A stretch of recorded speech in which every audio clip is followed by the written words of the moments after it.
Hello everyone, and welcome back to another episode of Espresso English. I'm Julia, your host, and as always, I'm joined by my wonderful co-host, Arvin. How are you today, Arvin? Hey Julia, I'm doing great, thank you. Hello to all our listeners out there. Whether you're commuting, relaxing at home, or just taking a break, we're so glad you're here with us. Absolutely. And today we're diving into a topic that I know a lot of people are curious about. Financial independence. It's something that can really change your life when you understand it, but it can also seem a little intimidating at first, right? Oh, definitely. There's a lot to unpack. But don't worry, we're here to break it down and make it simple for you. By the end of this episode, you'll have a clearer idea of what financial independence means and how you can start working towards it. Exactly. We'll be looking at a short text on financial independence, explaining key vocabulary, and discussing important points so you can learn both English and how to take control of your financial future. It's like a 2-for-1 special. Yep, learning English and making smarter financial decisions. I'd say that's a pretty good deal. Couldn't agree more. So grab your coffee, sit back, and let's get started. How to become financially independent. Financial independence is a goal that many people dream of achieving. It means having enough money saved, invested, or coming in from passive income streams that you don't need to rely on a paycheck or someone else for financial support. But how do you get there? What steps do you need to take?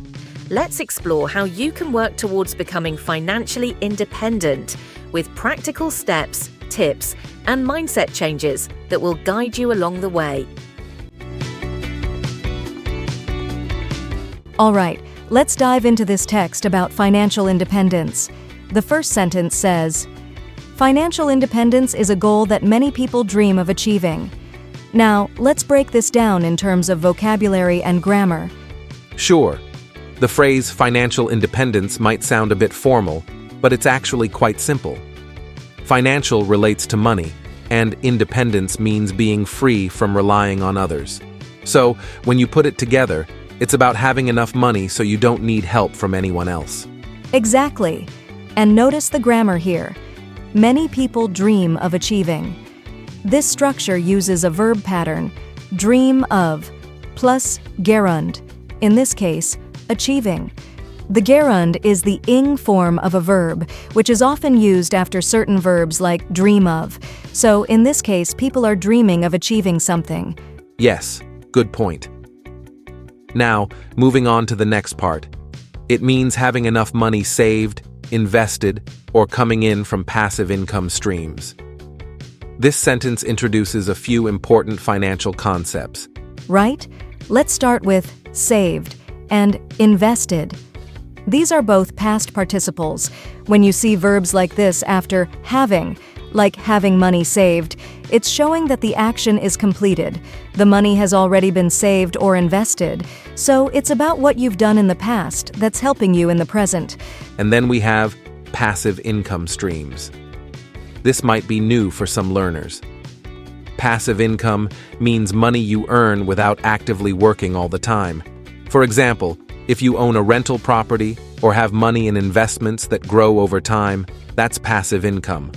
The word streams here means different ways or sources of income. That's a great explanation, Arvin. Now let's look at the sentence structure. It uses a parallel structure with saved, invested, or coming in. This kind of structure makes the sentence easier to follow because each part matches.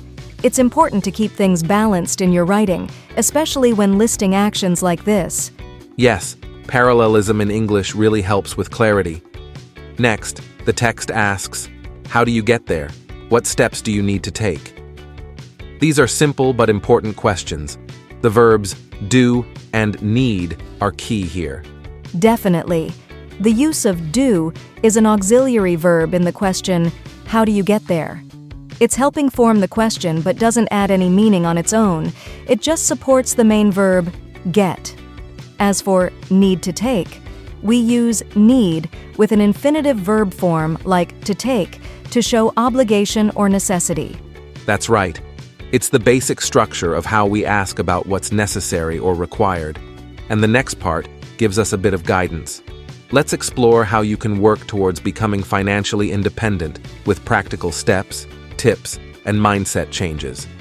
This is the roadmap for reaching the goal of financial independence.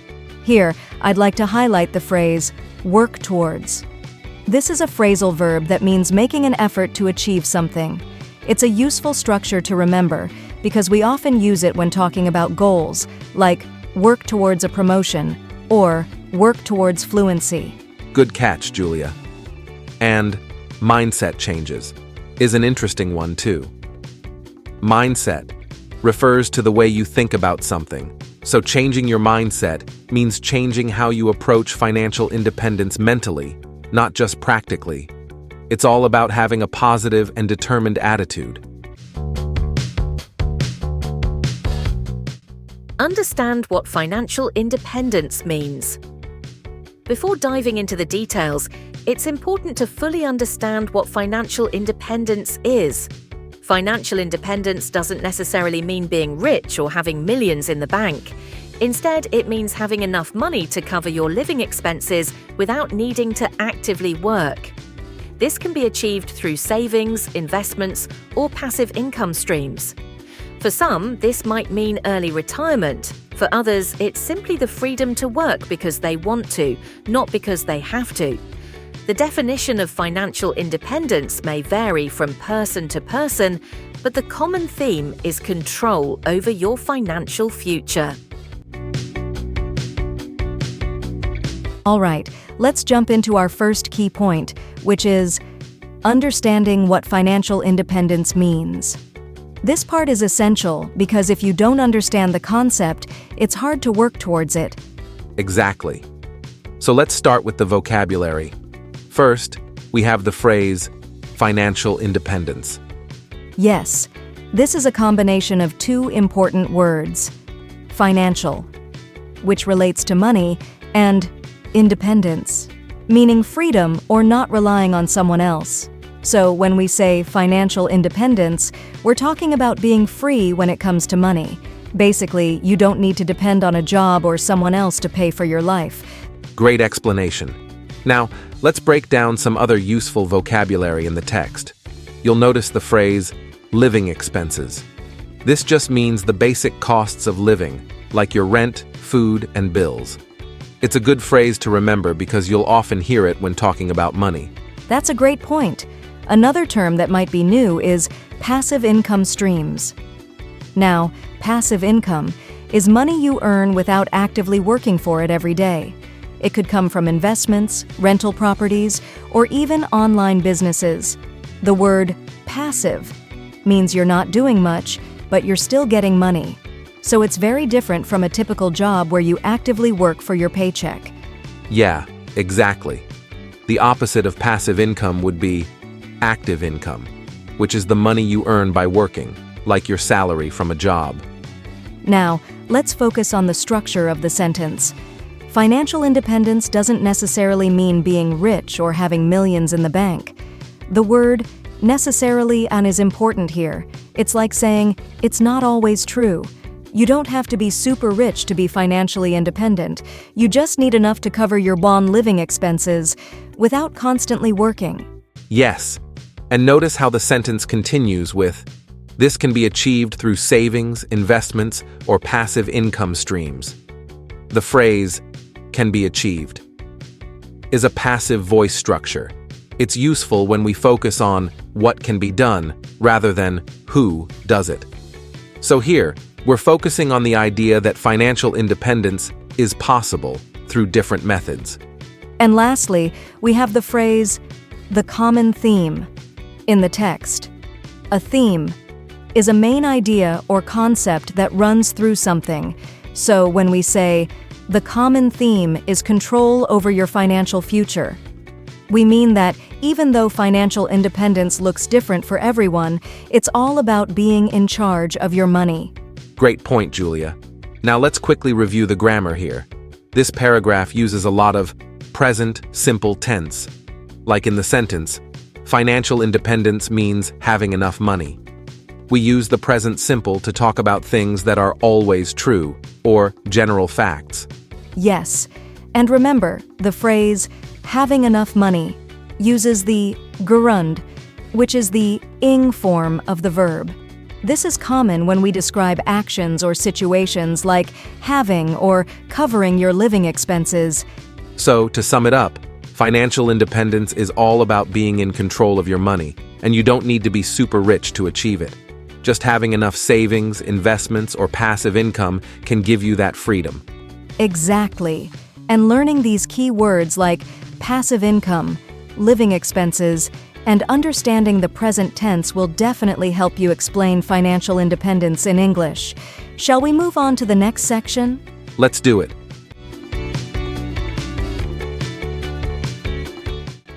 2. Assess your current financial situation. The first step towards financial independence is knowing where you currently stand financially. Take time to assess your current situation. This includes knowing how much you earn, how much you spend, what debts you owe, and what savings you have. This assessment will help you identify areas where you can improve and give you a starting point. Tips: make a list of all your income sources. Track your monthly expenses for at least 3 months to get an accurate picture of your spending habits. Write down all your debts, including credit cards, student loans, or any other form of debt. Determine how much you currently have saved. All right, so the first key point in the text is assess your current financial situation. This is really the foundation for becoming financially independent. But before we get into the details, let's break down some important vocabulary and grammar so it's easier to understand. Yeah, good idea. Let's start with the word assess. This is a verb, and it means to examine or evaluate something. So when the text says, assess your current financial situation, it means you need to carefully look at or evaluate your financial position. Julia, what do you think about using this word in other contexts? Great point, Arvin. You can also use assess in many different situations, not just with finances. For example, you could assess your health, meaning you take a good look at your overall well-being, or you could assess your progress in learning English. It's a very useful word. And remember, the past tense of assess is assessed. Exactly. Now let's move on to the phrase current financial situation. Here, the word current means present or happening now. It's important to understand this because we're talking about where you are right now, financially, not where you were in the past or where you want to be in the future.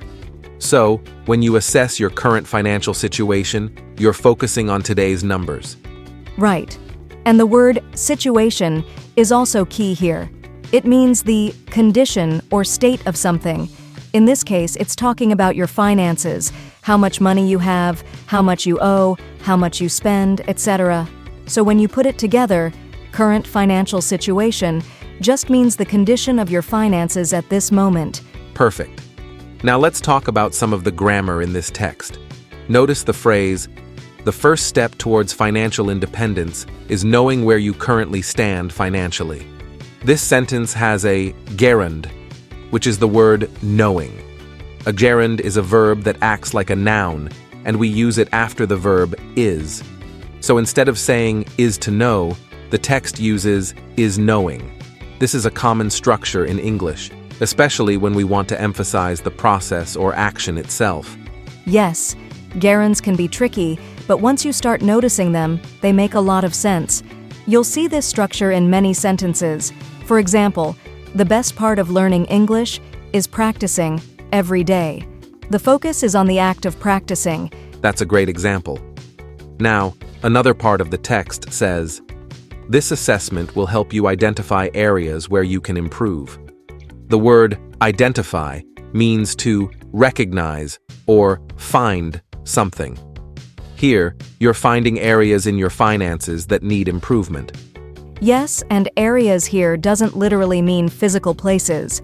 It means categories or aspects of your finances, like how much you're spending or how much you're saving. So when the text says, identify areas where you can improve, it's asking you to find out what financial habits or behaviors you can make better. Another useful tip from this text is, track your monthly expenses for at least 3 months to get an accurate picture of your spending habits. There are a couple of good vocabulary words here. The word track means to monitor or keep a record of something. So in this case, it means you should keep track of how much you're spending every month. And accurate picture doesn't literally mean a photograph, but it means a clear understanding or realistic view of something. So tracking your expenses for 3 months will give you a realistic understanding of where your money is going. Exactly. And spending habits just refers to the way you usually spend money. Habits are actions that we do regularly, so your spending habits are your regular patterns of spending money. I love that we're not just explaining English, but also giving useful financial advice here. And there's more. Another useful part of the text is, write down all your debts.